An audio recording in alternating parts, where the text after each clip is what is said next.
Students at Oberlin College Go on. are upset at the fact that their university is selling ethnic foods that are not necessarily portrayed in the accurate way. Okay, they're inauthentic, and as a result, cultural appropriation. Oh, go on, dude. Go. So let me give you the details on this, and let's all try to keep an open mind, Okay. okay? Oh, I should keep an open mind. So you can fill it up with bullshit?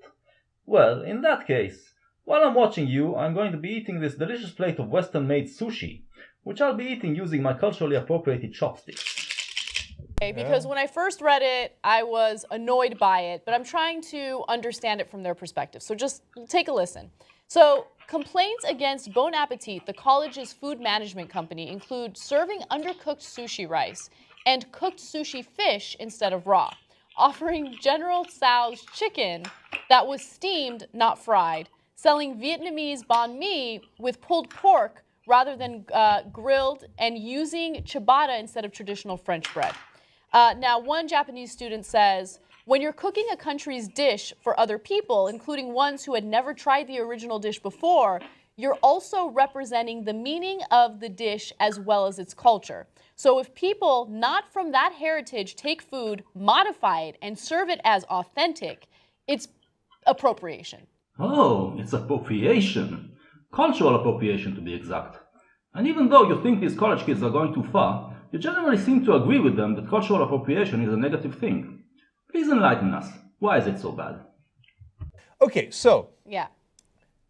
look, on the one hand, I get that it's frustrating when there's real cultural appropriation, and it is a real thing, it does exist, right? So when Elvis shakes his hips, he's cool and he's hot and he gets paid millions of dollars. When a black person did it, that's inappropriate and overly sexual, and they get punished for it, right? Wrong! Totally wrong!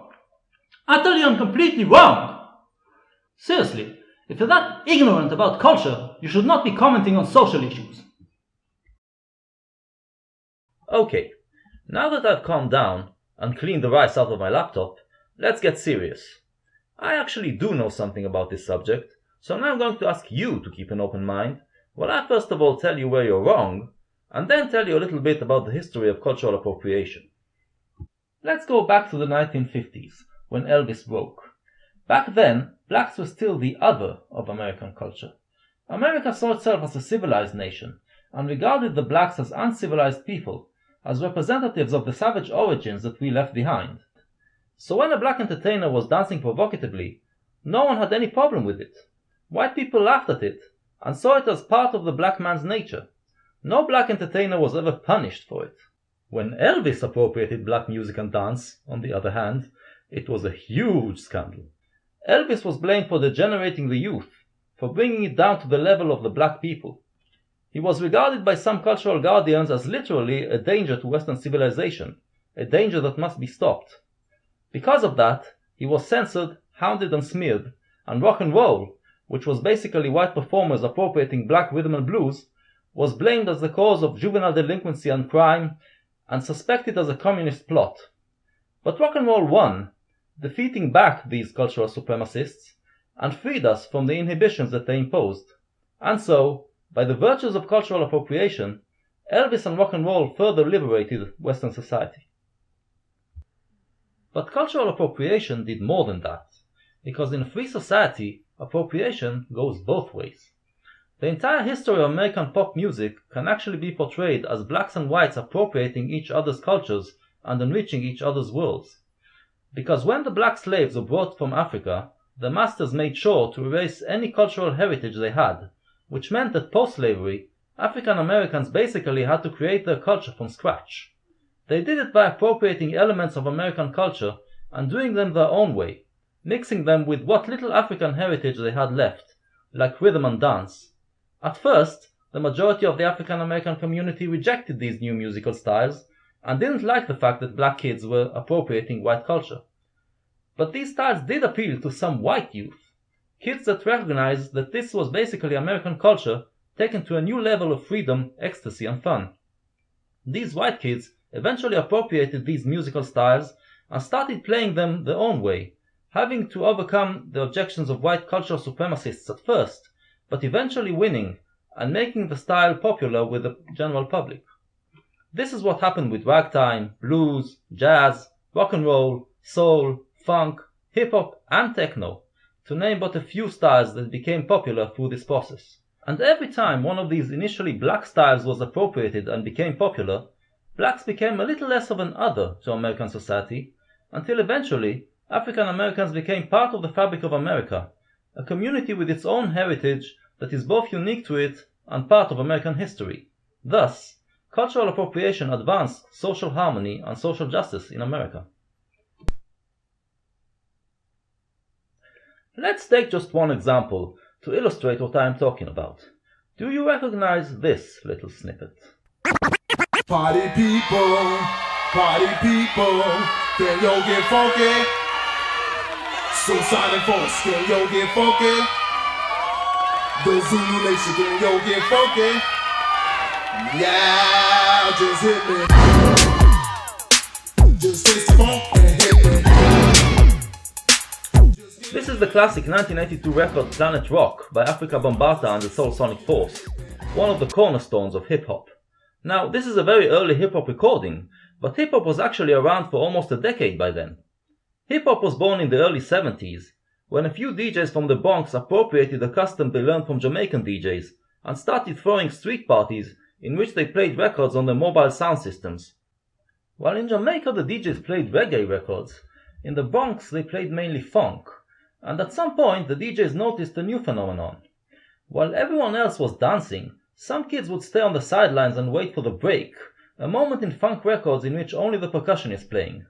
When the break came, these kids would jump into the square and perform a dazzling new type of dance, which was aptly named breakdance.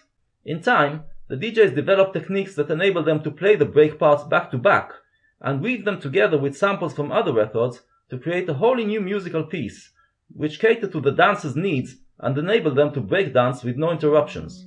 Thus, through this interplay between pioneering dancers and DJs, hip-hop was born. And one of the greatest of these pioneering DJs was Africa Bambaataa. Africa Bambaataa, real name Kevin Donovan, was born in 1957 in the Bronx. As a child he saw the 1964 movie Zulu, which depicts the true story of an 1879 small British regiment stationed in South Africa, which bravely defended the fort against an army of 4,000 Zulus. The story focuses on the white heroes, but young Kevin was impressed by something else. The solidarity he saw among the Zulus, a solidarity he felt was missing in the African American community. And so, via white Hollywood, Donovan connected to his African roots and found his identity and his mission in life. Calling himself Bambaataa after a great Zulu king, he formed the Zulu Nation, a collective of DJs, rappers, breakdancers, graffiti artists, and other creative people aiming to replace gang violence with creativity and positivity and spreading solidarity through the black community. But he went even beyond that. A great liberal, Bambaataa believed in solidarity between all people and wanted to spread his message to the entire world. As a DJ, he enjoyed opening the minds of his listeners and exposing them to new sounds, making them dance to records they've never heard before. He particularly enjoyed poking holes at their cultural supremacy, like informing the cool black kids that they just danced to a riff taken from some nerdy white band, like for instance the Monkees. His group of MCs, the Soul Sonic Force, also displayed this cultural openness. As we can see, those are not exactly traditional African outfits that they are wearing. Let your soul lead the way. Shake it now. Go, ladies. It's a living dream. Love, life, live. Come play the game. Our world is free. Do it to us but free. Hang on, where's this melody from? This isn't funk. This is... Right.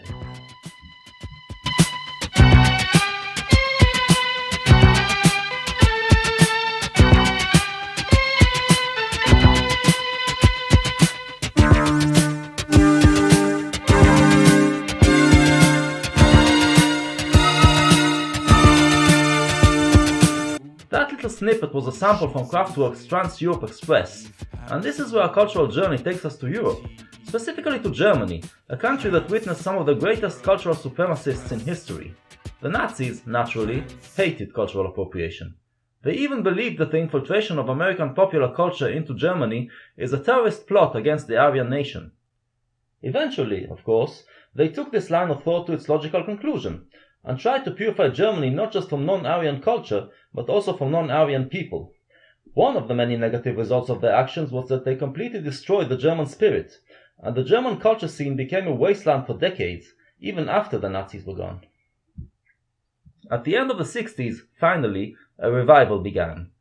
German youngsters appropriated hippie psychedelic rock and started to make music that went against German musical traditions. Kraftwerk, seen here in a clip from 1971, came out of this scene, and at first they also had a hippie look and sound, but then they wanted to bring back some German traditions into it. In 1975 they shocked the rock world when they cut their hair short, assumed a persona that made them look like mannequins or robots, gave up their electric guitars, and played completely synthesized music influenced by German electronic composers such as Karlheinz Stockhausen. They gave German culture a new direction, a direction that even today still yields fruit. In 1977 they released their masterpiece album Trans-Europe Express, in which they envision a Europe with no inner borders, where the different European cultures feed and enrich each other. The title track is a long train ride through this borderless Europe, and through completely novel sounds created by synthesizers. It ended up transcending the borders not just of Europe, but way beyond that. It is one of the most influential pieces in music history, and many regard it as the starting point of electronica.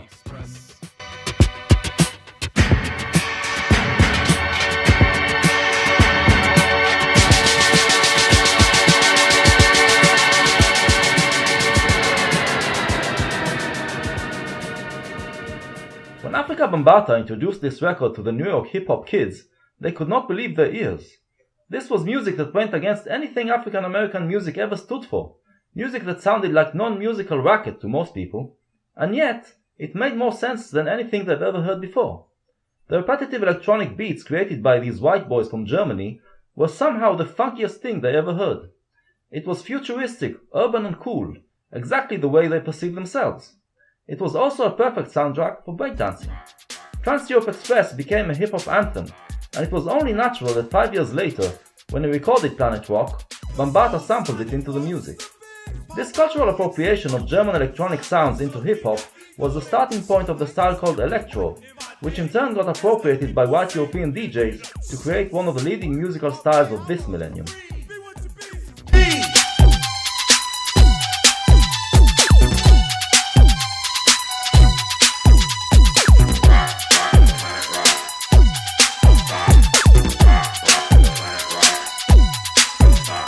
But there was another thing that made Kraftwerk easy to digest for African American kids.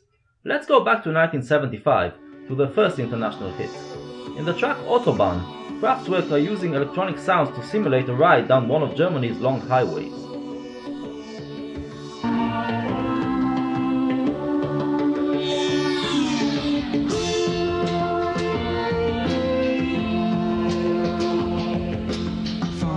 Fahren auf der Autobahn.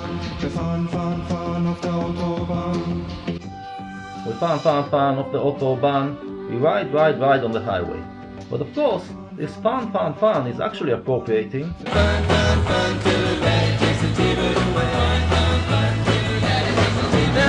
These are the Beach Boys in the 1964 hit Fan. This record was part of an early 60s rock and roll fad that was known as hot rod music, which celebrated the fun of riding cars. While other German bands were part of what was known as progressive rock, and had a snobbish attitude towards simple 3-minute pop records, Kraftwerk tapped into that rock and roll tradition, fused it with the electronic German sounds, and thus made their music accessible for hip-hop and other pop styles to appropriate. As a result, they became one of the most influential bands in history. As were the Beach Boys. The Beach Boys are credited with popularizing hot rod music, but they were also the most famous surf rock act, and to be honest, hot rod music is just surf music with lyrics about cars. So let's talk about surf. Surfing was appropriated from Hawaii, where it was the religious rituals of the Polynesian natives, a way of communing with the forces of nature. After Hawaii was annexed by the US, some young pioneering Americans brought surfing to California, where it became a counterculture to the American way of life. In opposition to the Puritan values of working hard for tomorrow, the surfers emphasized having fun in the here and now, being at one with nature and the universe. When rock and roll came along in the 1950s, some surfers realized that they could employ the power of electric guitar to emulate the experience of riding a big wave. In the early 60s, surf rock was born.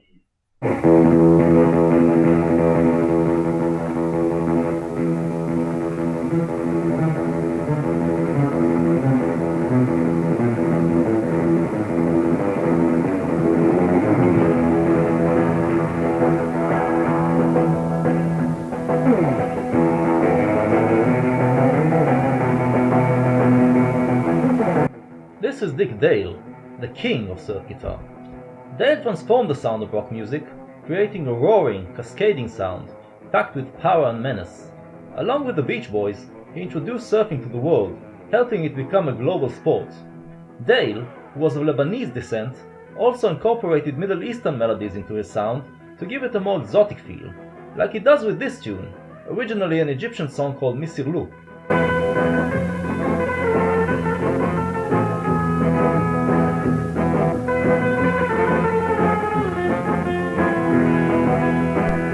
It was this combination of drama and exotica in Dale's music that caught the attention of an up-and-coming Italian composer called Ennio Morricone, who realized he could appropriate it into traditional European classical music and give it an updated sound.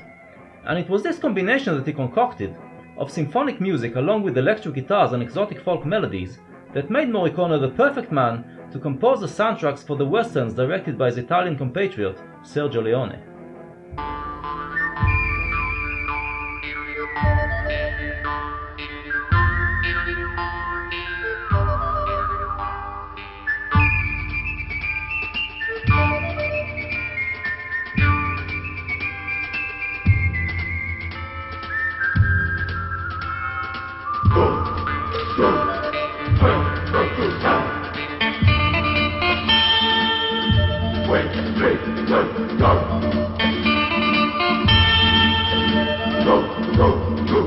We're listening to a tune called For a Few Dollars More, which Morricone composed for a movie by the same name, the second installation in the Dollars trilogy directed by Leone and starring Clint Eastwood.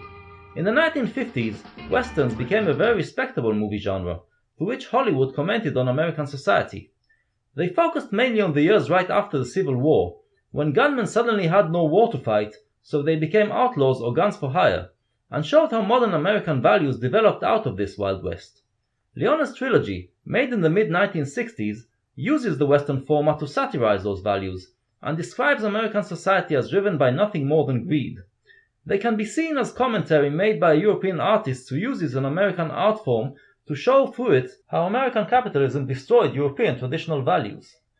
But for rebels everywhere, they had another meaning. The characters played by Eastwood became models of how an outsider can manipulate the capitalist system in his favor, and fuel their dreams of somehow doing the same. It's no wonder then that Morricone's music found its way into Planet Rock. Love like this!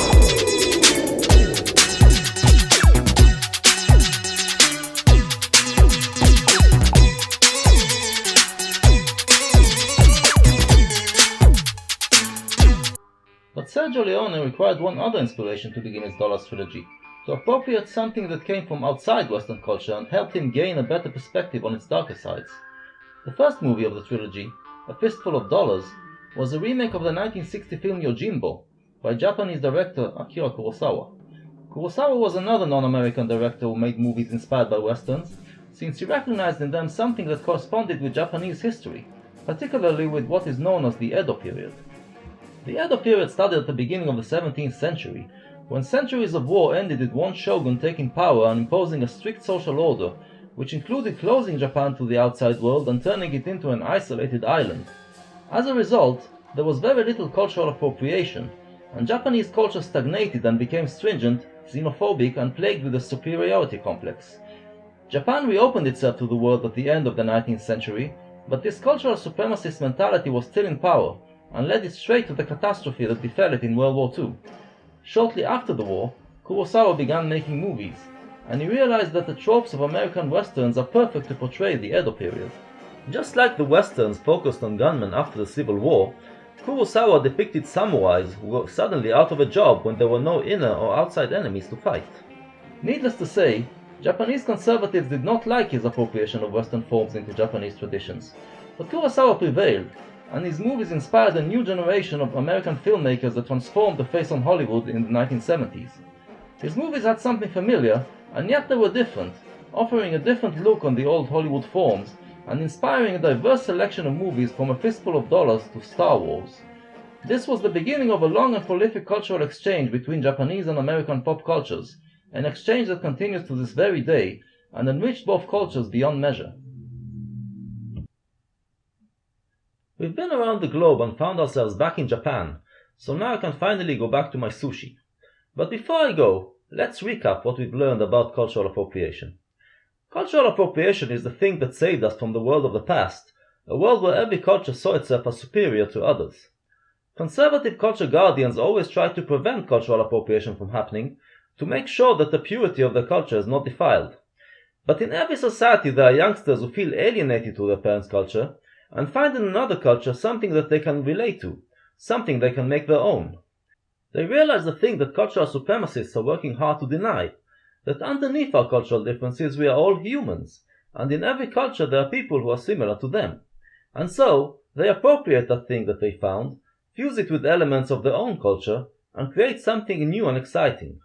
This process builds bridges between cultures, undermines intolerance and prejudices, and makes our world more harmonic and peaceful. It revitalizes every society it touches, making it more diverse, abundant and free.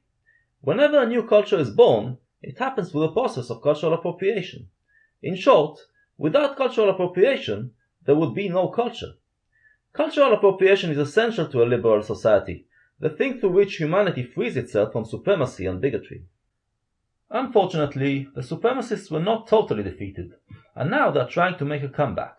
The mentality that was driven out of 1940s Berlin now resides in Oberlin and on many other campuses. It is slowly seeping through our society, threatening our freedom. It is driven by cultural supremacists, but they could not be doing it without the help of useful idiots from the left. The supremacists have exploited the ignorance of these idiots and made them believe that cultural appropriation was done not by the rebels of every society, but by the leaders.